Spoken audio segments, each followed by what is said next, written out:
And now, the second program in our series, A Princess of Mars.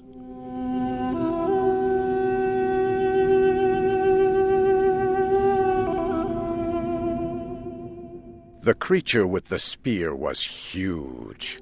There were many other similar creatures. They had ridden behind me on the backs of large animals. Each of them carried a collection of strange-looking weapons. The one with the large spear got down from the back of his animal and began walking toward me. He was almost 5 meters tall and a dark green color. Huge teeth stuck out of his face, and his expression showed much hate and violence. I immediately knew I was facing a terrible warrior. He began moving quickly toward me with the spear. I was completely unarmed. I could not fight. My only chance was to escape. I used all my strength to jump away from him. I was able to jump almost 30 meters.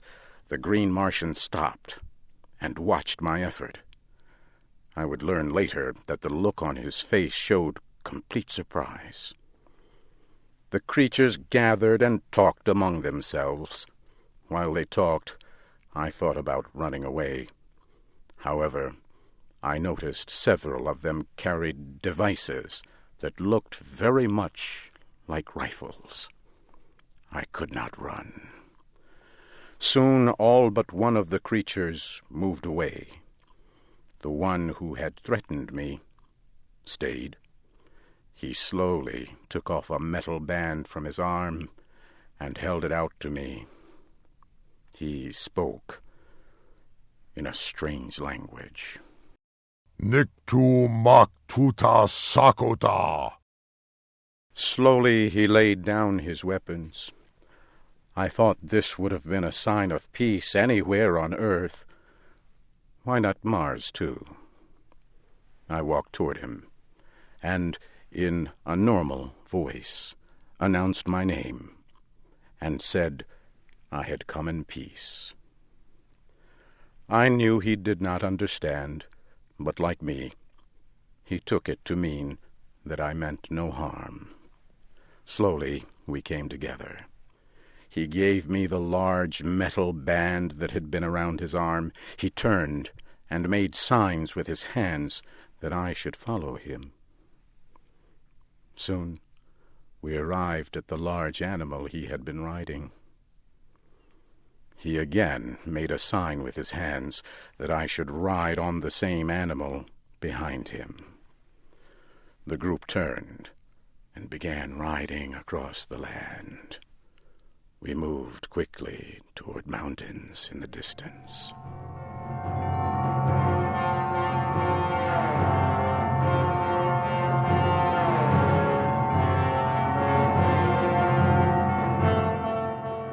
The large animals we rode moved quickly across the land. I could tell from the surrounding mountains that we were on the bottom of a long, dead sea. In time we came to a huge city. At first I thought the city was empty. The buildings were all empty and in poor repair. But soon I saw hundreds of the green warriors. I also saw green women and children. I soon learned about many cities like this. The cities were built hundreds of years ago by a people that no longer existed. The green Martians used the cities. They moved from one empty city to another, never stopping for more than a day or two. We got down from our animals and walked into a large building. We entered a room that was filled with fierce green warriors.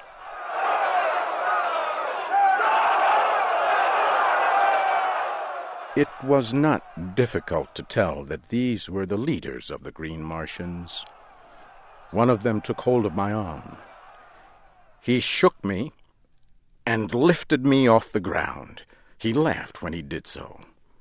I was to learn that green Martians only laugh at the pain or suffering of others.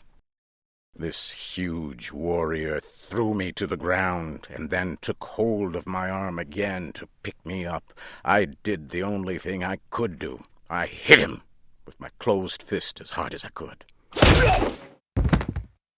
The green warrior fell to the floor and did not move. The others in the room grew silent. I had knocked down one of their warriors with only my hand. I moved away from him and prepared to defend myself as best I could, but they did not move. The green Martian that had captured me walked toward me. He said in a clear voice, Tars Tarkas. Tars Tarkas. As he spoke, he pointed to his own chest. He was telling me his name. I pointed to my chest and said, My name, John Carter. He turned and said the word Sola. Immediately, a green Martian woman came close. He spoke to her. She led me to another building and into a large room. The room was filled with equipment carried by the green Martians. She prepared something for me to eat. I was very hungry. I pointed to her and said the word Sola. She pointed at me and said my name. It was a beginning. Sola was my guard. She also became my teacher. In time, she would become a close and valued friend. As I ate my meal, my lessons in the language of the green Martians continued. 2 days later, Tars Tarkas came to my room. He carried the weapons and the metal armbands the green warriors wear. He put them on the ground near my feet. Sola told him I now understood some of their language. He turned to me and spoke slowly. The warrior you hit is dead. His weapons and the metal of his rank are yours, John Carter. He was a leader of one small group among our people. Because you have killed him, you now are a leader. You are still a captive and not free to leave. However, you will be treated with the respect you have earned. You are now a warrior among our people. Tars Tarkas turned and spoke softly. From beyond the door, a strange creature entered the room. It was bigger than a large dog and very ugly. It had rows of long teeth and 10 very short legs. Tars Tarkas spoke to the creature and pointed at me. He left. The creature looked at me, watching closely. Then Sola spoke about the creature. His name is Woola. The men of our tribe use them in hunting and war. He has been told to guard and protect you.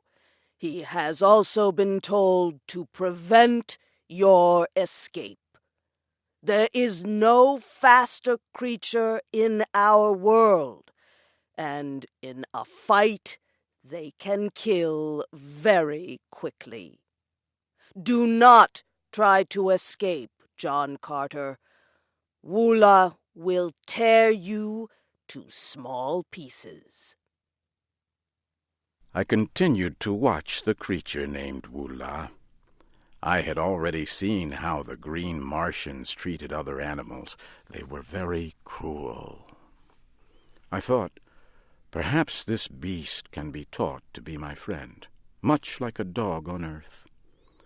I walked close to the creature and began speaking in much the same way I would speak to a dog or other animal on earth.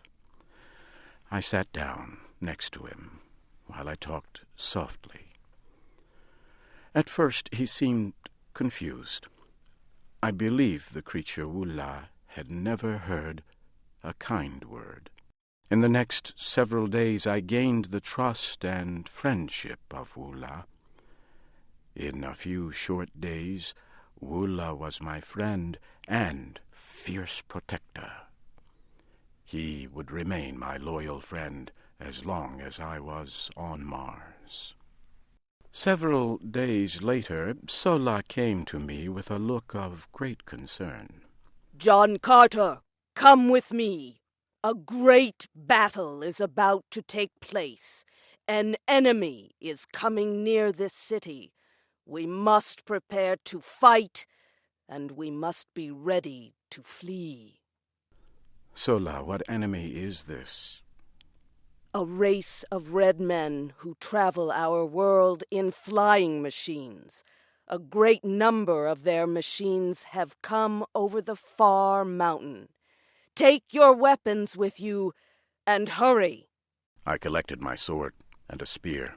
I hurried out of the building and joined a group of warriors moving toward the end of the city. Far in the distance, I could see the airships. They were firing large guns at the Green Warriors. I heard huge explosions. The Green Warriors were firing back with their deadly rifles. The air was filled with the sound of violent battle.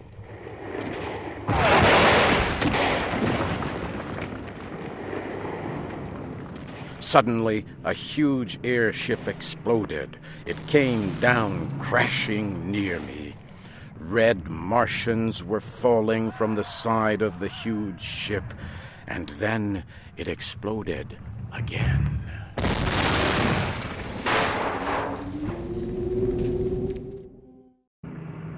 Another of the large airships exploded high. Members of the crew fell to the ground. The huge ship lost control and began turning again and again. Soon, it was close to the ground. The warriors climbed aboard the ship and began fighting the members of the crew who were still alive. Soon, the fighting stopped. The warriors began taking everything from the ship. At last, they brought a captive from deep within the ship. 2 of the warriors had their captive by each arm. I wanted to see what new and strange form of life this creature would be. As they came near, I saw that it was a woman. She looked like a woman from Earth. She was young. Her skin was a light red, almost a copper color. I saw at once that she was extremely beautiful. She had a fine face, with large dark eyes and long black hair. As her guards led her away, she saw me for a moment. She seemed very surprised. Her face looked hopeful, but when I made no attempt to speak to her, her face grew sad, and she looked very small and frightened. As I watched her disappear into a building, I realized that Sola was near me. John Carter, that woman will be saved for the great games that are held by our people. The games are long and cruel, and end in death for those captured in battle. Her death will be slow and painful. She will die for the enjoyment of all. Sola's face seemed sad when she said this. I could tell by the way she spoke that she did not like the games and did not want to see the young woman die. She was very different from the rest of her people. Sola, do you not like the games? No, John Carter. My mother died in the games. That is a secret you must not tell anyone. The wall where Tars Tarkas found you held eggs that produce our young. All the children belong to the tribe. A mother never knows which child is hers when they come out of the egg. My mother hid the egg that carried me. It was not placed within the walled area. She kept her secret until after I was born. But others discovered her secret, and she was condemned to die in the games. She hid me among other children before she was captured. If this secret were learned, I too would die in the games. Before she left me, my mother told me the name of my father. I alone keep that secret. It would mean death for him as well as me. My people are violent and cruel.